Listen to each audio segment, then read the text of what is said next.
আল্লাহ রাব্বুল আলামিন বলেন কিয়ামত হবে, কিয়ামত হবে যে এটা কোনো সন্দেহ আছে আপনাদের? কিয়ামত হবে এটার কোনো সন্দেহ নাই, সন্দেহ করা যাবে না। ভাই বক্সটা একবার বাড়ে একবার কমে, এটার কারণটা কি? মাঝে মধ্যে নাই এই জায়গা আবার শুরু হয়, এটা একটু দেখেন তো, অনেকক্ষণ ধরে ঝামেলা করতেছে। ইযা জুলজিলাতিল আরদু জিলজালাহা, জমিনের মধ্যে ভূমিকম্প হবে, জালজালা শুরু হয়ে যাবে, জমিনের মধ্যে ভূমিকম্প হবে, জমিনের মধ্যে ঝাঁকুনি দিবে। আল্লাহ বলেন এই পৃথিবী আমি রাখবো না, বিশ্ব পরিস্থিতির পরিসমাপ্তি আমি ঘটায়া দিব। বিশ্ব পরিস্থিতির পরিসমাপ্তি ঘটে যাবে, ইসরাফিলের মাধ্যমে দুনিয়া আল্লাহ ধ্বংস করে দিবে। আর একটা কিয়ামত হবে মালাকুল মউত আজরাইলের মাধ্যমে। তোমার আমার সকলেই সেই কিয়ামত ভোগ করতে হবে, কারণ এটা ব্যক্তিগত কিয়ামত।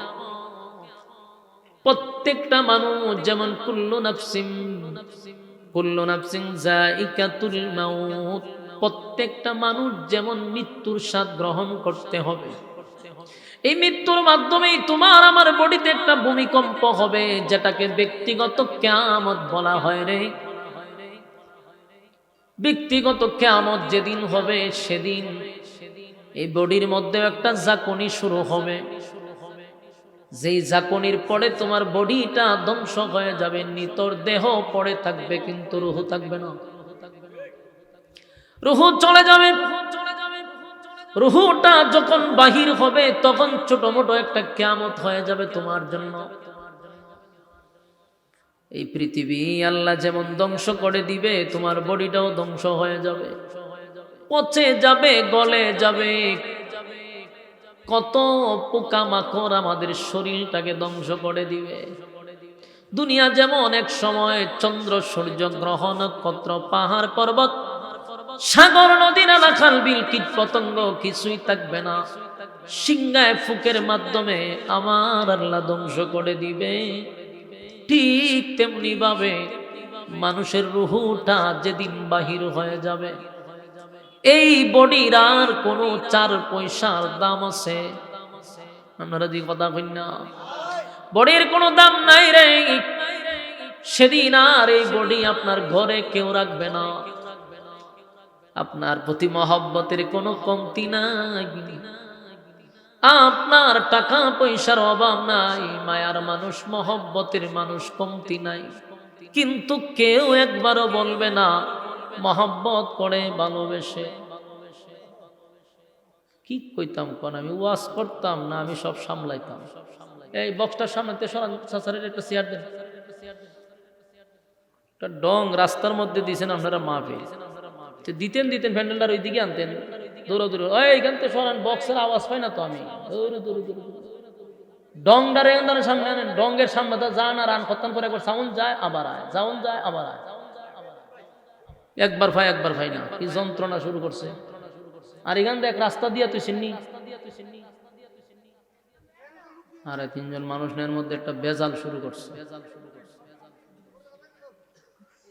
এখানে একজন লোক কারণ জানা, আপনারা তো নিজের একটা ডং, দায়িত্ব পালনের কোনো আগাল মাতাল নাই, পুলা বানাইতেছে, মেয়ে বানাইতেছে,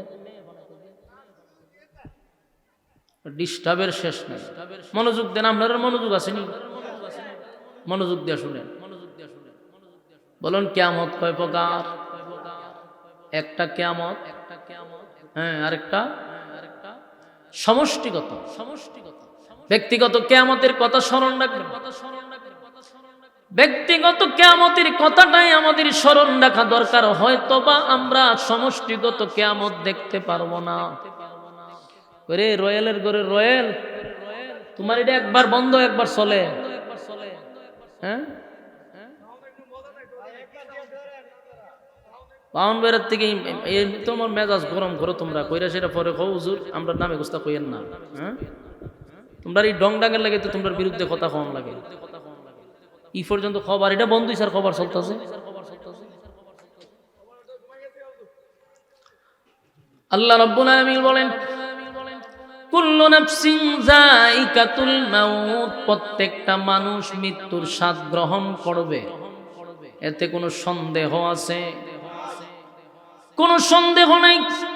মানুষ মৃত্যুর স্বাদ গ্রহণ করবে, নেককার হোক আর বদকার হোক, নেককার হোক আর বদকার হোক, সবাই কিন্তু মৃত্যুর স্বাদ গ্রহণ করতেই হবে। আপনি যদি নেককার হন তাও আপনাকে এটা ভোগ করতে হবে, আপনি যদি বদকার হন তাও করতে হবে। মৃত্যুর স্বাদ গ্রহণ করতে হবে, এখান থেকে বাঁচার কোনো সুযোগ নেই। আল্লাহর পরে যার সম্মান আর মর্যাদা, সেই নবীও কিন্তু মৃত্যুর স্বাদ গ্রহণ করছে। কথা হয় না? মালাকুল মউত আজরাইল যখন নবীর বুকে হাত রাখছিল, আল্লাহর নবী বলেন, মালাকুল মউত আজরাইল কি রাখলি রে? হুজুর আমার হাত রাখছে আপনার বুকে। নবী বলেন, আমি মনে করছি উহুদ পাহাড় বুঝি আমার বুকে রেখে দিছে। আল্লাহর পরে যার সম্মান আর মর্যাদা, সেই নবীর যদি এমনটা মনে হয় গো, বলুন আমাদের অবস্থাটা কেমন হবে? নেককার হোক আর বদকার হোক, প্রত্যেকের ব্যক্তিগত কিয়ামত আছে। কিয়ামত যখন শুরু হবে, যেমন আসমান ভেঙে পড়বে জমিনের উপরে, সূর্য পৃথিবীর থেকে যদি 13 লক্ষ গুণ বড় হয়, সেটাও ভেঙে পড়বে।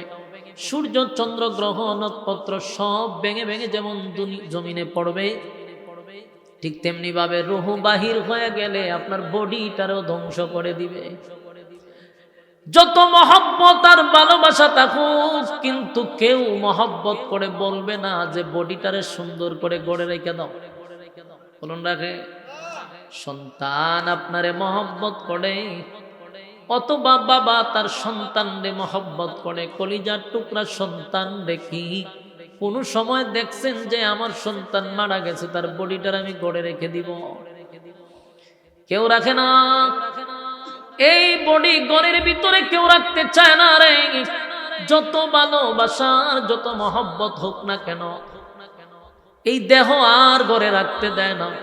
আপনার কোটি টাকার বাড়ি, নিজের পছন্দ মতো ঘর আপনি সাজাইলেন, ঘর বানাইলেন, আপনার বেডরুম সাজাইলেন, সব আপনি নিজের হাতে করলেন, কিন্তু এই বডির থেকে যেদিন রূহ বাহির হয়ে যাবে, আপনার ঘরে আপনারে আর থাকতে দেয় না, আর ঘরে থাকতে দিবে না।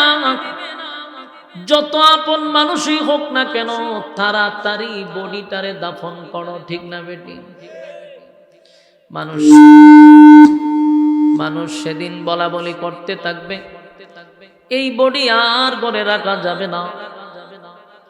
এমন কি বডি নয়, সাউন্ড তো জেমনাসিন চলতেছে, চলতুই লড়া যায়, ঘুরাই দিয়ে কি ভালো হইছে? দৈরেন না। মানুষ যতই হোক না কেন, বডি আর গড়ে রাখতে দেয় না। শুধু বডি না, আপনার নামটাই তো তারা চেঞ্জ করে দেয়, ঠিক না বেটি? আপনার নামও চেঞ্জ করে দেয়। নাম ছিল আব্দুর রহমান, নাম ছিল আব্দুল্লাহ, কিন্তু রূহ বাহির হওয়ার পরে কত নিষ্ঠুর, আর আব্দুল্লাহ বলে কেউ ডাক দেয় না গো, আর আব্দুর রহমান বলেও কেউ ডাক দেয় না। তখন সবাই বলে লাশটা ঘর থেকে বাহির করো, লাশটারে খাটিয়াতে উঠাও, লাশকে দোয়াও, লাশকে কাফন পরাও। নিজের সন্তানও বলে লাশটা ঘর থেকে বাহির করো। রূহ বাহির হওয়ার পরে আর আব্বু বলে ডাক দেয় না, ভাই বলেও ডাক দেয় না, সন্তান বলেও ডাক দেয় না। এই পৃথিবী কত নিষ্ঠুর, চিন্তা করেন।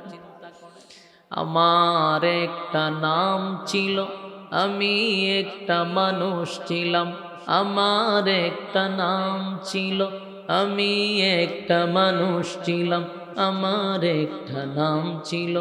সবার মতো আমার দেহে রক্ত পানি গাম ছিল, আমি একটা মানুষ ছিলাম, আমার একটা নাম ছিল। সবার মতো আমার দেহে রক্ত পানি গাম ছিল, মৃত্যু ছিল তাই সমাজে আমার অনেক দাম ছিল, মৃত্যু ছিল তাই সমাজে আমার অনেক দাম ছিল। আমি একটা মানুষ ছিলাম, আমার একটা নাম ছিল, সবার মতো আমার দেহে রক্ত পানি গাম ছিল, সবার মতো আমার দেহে রক্ত পানি ঘাম ছিল। গায়ের জোরে ধনের জোরে কথা বলেছি, অহংকার বাহাদুরির সাথে চলেছি, ঠিক নেই? গায়ের জোরে ধনের জোরে কথা বলেছি, অহংকার বাহাদুরির সাথে চলেছি। নাম ধরে কেউ বলছে না, আজ বলছে মোরা লাশ। নাম ধরে কেউ বলছে না, আজ বলছে মোরা লাশ। দাফন হবে জলদি কখন, নইলে সর্বনাশ। দাফন হবে জলদি কখন, নইলে সর্বনাশ, ঠিক নেই? দাফন করার জন্য পাগল পাগল হয়ে যায় রে, কখন দাফন হবে নইলে সর্বনাশ হয়ে যাবে, লাশ পচে যাবে, দুর্গন্ধ বাহির হবে। তাই মানুষ বলে জলদি তাড়াতাড়ি তারে দাফন কাফন করো, নইলে সর্বনাশ হয়ে যাবে, ঠিক নেই? লাশ কেউ গড়ে রাখতে দেয় না, নিজের স্ত্রী পর্যন্ত আপনার লাশ আর গড়ে রাখতে দিবে না। এই জন্য কবি বলেন, রাত্রে সবাই আমার ঘরে লাশের বয়ে কাঁপছিল, রাত্রে সবাই আমার ঘরে লাশের বয়ে কাঁপছিল।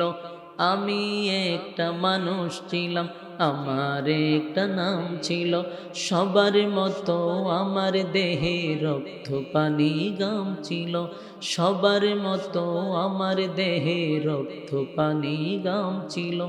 নাম ধরে কেউ বলছে না, আজ বলছে মোরা লাশ। নাম ধরে কেউ বলছে না, আজ বলছে মোরা লাশ। দাফন হবে জলদি কখন, নইলে সর্বনাশ। আমার যুবক ভাইরা, এই পৃথিবীতে মরে যাওয়ার সাথে সাথে, রুহু বাহির হওয়ার সাথে সাথে ব্যক্তিগত কিয়ামত ঘটে যাওয়ার কারণে আপনি আমাকে একটা সেকেন্ড আর রাখতে দেন না রে। মানুষ একবারও চিন্তা করে না, যার টাকা দিয়া বাড়ি বানাইলাম, ঘর বানাইলাম, ব্যবসা বাণিজ্য সব তার রয়ে গেল, কিন্তু এই লোকটারে আর ঘরে রাখতে দেয় না। কারণ এই কিয়ামত হওয়ার কারণে আপনার বডি সব ধ্বংস হয়ে গেছে। এখন বডি যত সময় থাকবে তত এটা ফুলতে থাকবে, নষ্ট হইতে থাকবে, দুর্গন্ধ বাহির হবে। এই জন্য মানুষ ঘরে আর রাখতে দেয় না। আল্লাহ বলেন, বান্দা শুন, তুই একবার চিন্তা কর, দুনিয়াটা কত নিষ্ঠুর, আর কত নিষ্ঠুর, আর কত নিষ্ঠুর। দুনিয়ায় থাকা অবস্থায় তোর নামটা চেঞ্জ করে দিল, তোর নাম ধরে এখন তোর ছেলেও ডাকে না, তোর আব্বাও ডাকে না, তোর স্ত্রী আর স্বামী বলে ডাক দেয় না, সবাই একটা কথাই বলে, লাশ ঘর থেকে বাহির কর, লাশ ঘর থেকে বাহির করো।